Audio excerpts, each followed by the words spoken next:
On my left is the new Land Rover Discovery Sport, a premium compact SUV with 7 seats. On my right is the new Kia Sorento, a 7-seater SUV that its makers would like you to believe is as premium as a BMW or indeed a Land Rover. On paper, the Sorento is both bigger and cheaper than the Discovery Sport, so in theory it should be the SUV of choice for big families. But is that the case in practice? Let's find out. Obviously, a big thing with both of these cars is how much space they offer.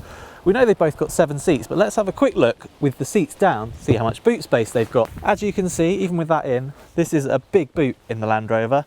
Is it as big as the Kia? Let's find out. You only need to look at the Sorento to realise that it is a bigger car, but it's when you open this boot, you realise it's not only slightly bigger, it's vastly bigger. This is a much more practical vehicle. Next, we're going to look at how you get this third row of seats in place, starting with the Discovery. And the first thing to note is that in the Kia, you can take this parcel shelf and put it under the floor. In the Land Rover, you can't, so I don't know, you leave it in your hall or something. Just pull these straps here and out these fold, nice and easy.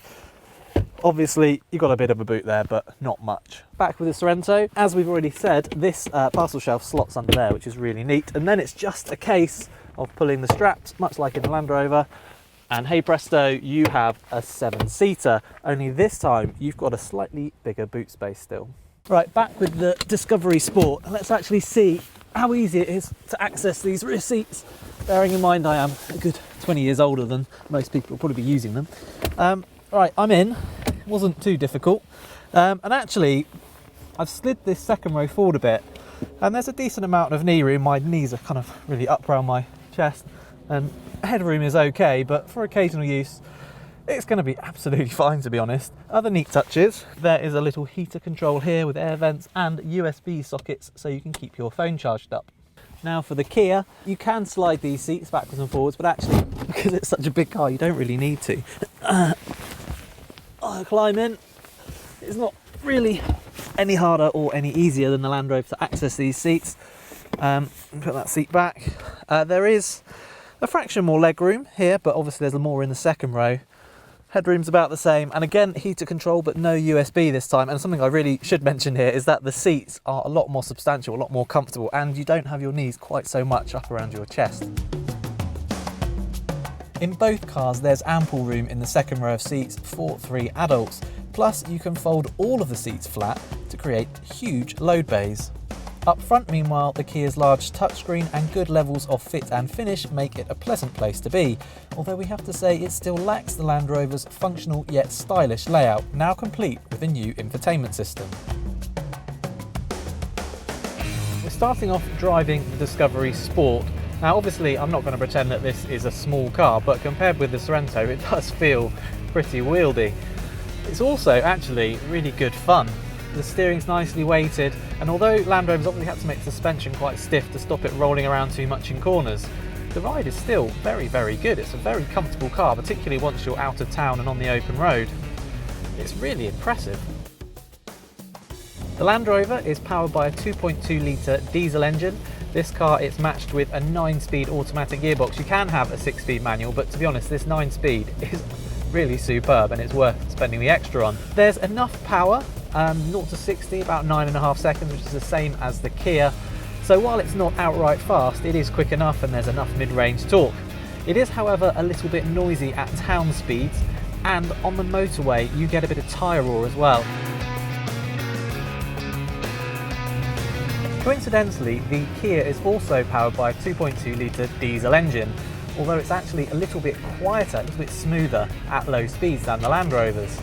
It's about the same in terms of performance, and you can have an automatic gearbox, although with this one we've got a 6-speed manual, and I have to say it's actually a bit clunky.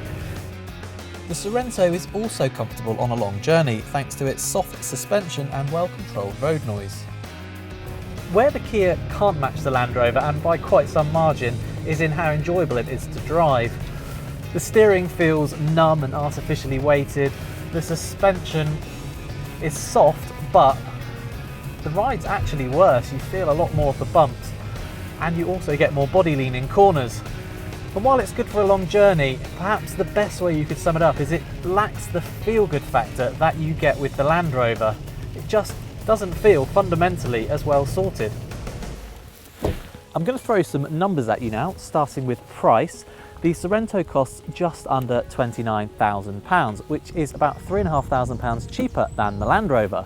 You also get a 7-year warranty with the Kia as opposed to the Land Rover's 3.